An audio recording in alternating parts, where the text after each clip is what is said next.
special, and you know you are special too. You've got something special.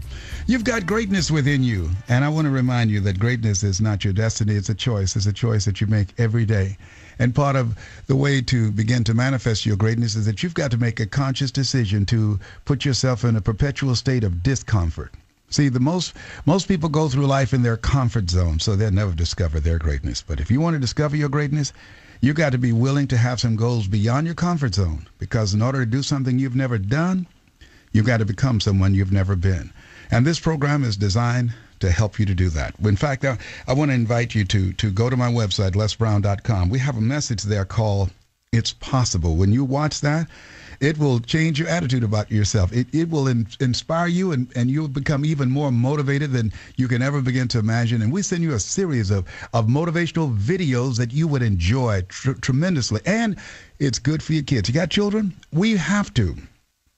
I believe that it's an abomination that the third leading cause of death of kids in the United States of America is suicide. Something's wrong with that. And I think it's because they don't have a strong sense of identity, and because of their attitudes about themselves. And as they listen to this program, as they listen and watch the video, it's possible, as many school districts are now using it, teachers are using it in their classrooms, sales organizations are using it for their sales teams, it will begin to heighten their level of awareness about themselves and what's possible for themselves. So go to lesbrown.com and watch It's Possible.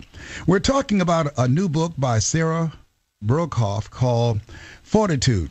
And she talks about a variety of stories of women who've reinvented themselves, because most people go so far in life, as Maya Angelou says, and they get stuck. They just stop. They stop moving. They stop growing. I want to tell you about Patty. Patty, she grew up and decided to marry, and when she was young, and not because she was in love, but because she wanted to escape her strict conservative family. Luckily for Patty, she married a nice guy with a sense of humor who was very loyal and honest. But as time passed on, she realized that he would get depressed and negative and shut his emotions down. Patty knew she needed a partner to connect with, but she kept on with her marriage for 16 more years. And during that time, Patty's life was active. The couple moved to Washington, D.C. She opened a business, and she discovered she couldn't have children. And that's when life began to intensify. She couldn't take the emotional isolation she was feeling from her husband. And even after counseling and her friends telling her that she was married to a great guy, Patty got divorced. She was 37 years old. Patty took the divorce as a personal rejection, that she failed on several levels as a woman, that she couldn't keep a marriage together, that she couldn't have kids. It took a couple of years for Patty to join the dating pool, and at age 39, it was a different game. She was rejected by men because of her age and because they wanted marriage and children. Patty compensated by trying to look younger and losing weight, but those efforts failed because she became too thin and became anorexic. Patty is now in her early 40s, and she eventually met a nice guy who was supportive of her. After Patty lost her dog and her mother, they both passed away, she sold her business, got in touch with her body by doing yoga, and opened a few yoga studios in the process. She is now in her mid-50s and looks good, and she feels fantastic.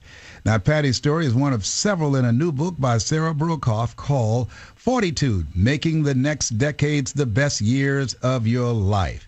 It shows how women of any age can and do reinvent themselves successfully. Now, given that today is also International Women's Day, I want to know from women, I want you to call. How did you change? How did you move from a career or a relationship? Or if you've been waiting to change, what's keeping you? Why are you stuck? My name is Les Brown. The number to call is 888-539-2980. That's 888-539-2980. Want to go to line 3? You want to talk to Daphne? Hello, Daphne. How are you? I'm doing well. How are you, Les Brown? I'm great, and so are you. Now, you say you have friends that can identify with the story? Yeah, Rachel's story. I believe the lady's name is Rachel. Oh, yes, Rachel, who called in earlier. Yes. Yeah, it was interesting to see a woman really kind of lose her way to her partner or husband's plans and goals, and it's fine to work together, but she was completely losing herself. And I like to use the phrase, She couldn't remember how she liked her own eggs. What do you mean by that? She couldn't remember how she liked her own eggs. She forgot what she liked. She forgot what excited her. She forgot what stimulated her to at least be able to help him if that's what she wanted to do even. Wow. And so you've seen this a lot in a lot of women in their relationships? I have, unfortunately. And in fact, I kind of went through that a little bit myself, but I have to say I did recognize it very quickly and got out of it. And how long were you in the relationship? Oh, gosh, Aru, I want to say maybe 18 months. 18 months and you got out. Yeah. How did you do it? I mean, what brought you to the point where you said, you know what, this is not working. This is not me? There was a combination of things. There was a spiritual path that talks about the narrowing of a path, the widening of a path. And it just occurred to me. The reason that it was so difficult for me was because it wasn't me.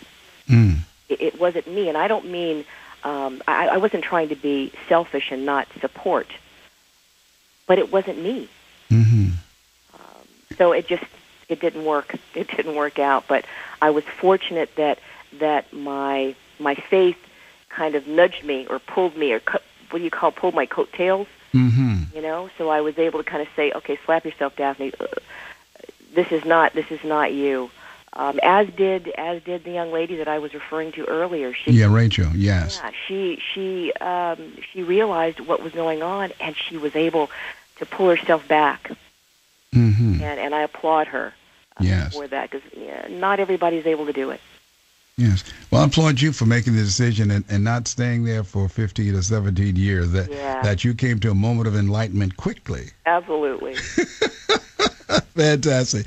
Listen, thank you so much for calling in, and thank you for listening. Very good. All right. Take Bye-bye. care, Daphne. Yes. Listen, the number to call is 888-539-2980. That's 888-539-2980. I was reading some statistics. You know that the number one employer in America right now is home-operated businesses, and the majority of those are operated by women. There are women everywhere that, because of the recession and just because of a thirst and an urge sometimes, have more time for themselves, or they want to be available to their families, to their spouse, to their children. They have reinvented themselves. I want to hear from women today and men who perhaps seen women who have reinvented themselves that have dramatically changed their lives. Valerie Parker, when I think about Valerie, boy, I mean, when I see the transformation in her life, how she changed her life, put 4 kids through college, and an entrepreneur giving lectures, holding seminars and retreats, and now using her experience to empower women. And I tell you, it's a good feeling to see people who come to themselves and realize that there's life after divorce, or there's life after a job, and that even after the kids empty the nest, there's life that if you forget about your years will forget about you. My name is Les Brown. I invite you to join us. I want to hear your story. Let's engage in conversations around reinventing yourself. Have you done that? And if so, how did you do that? Or if you're stuck, come on, let me talk to you. Let's deal with it. The number to call is 888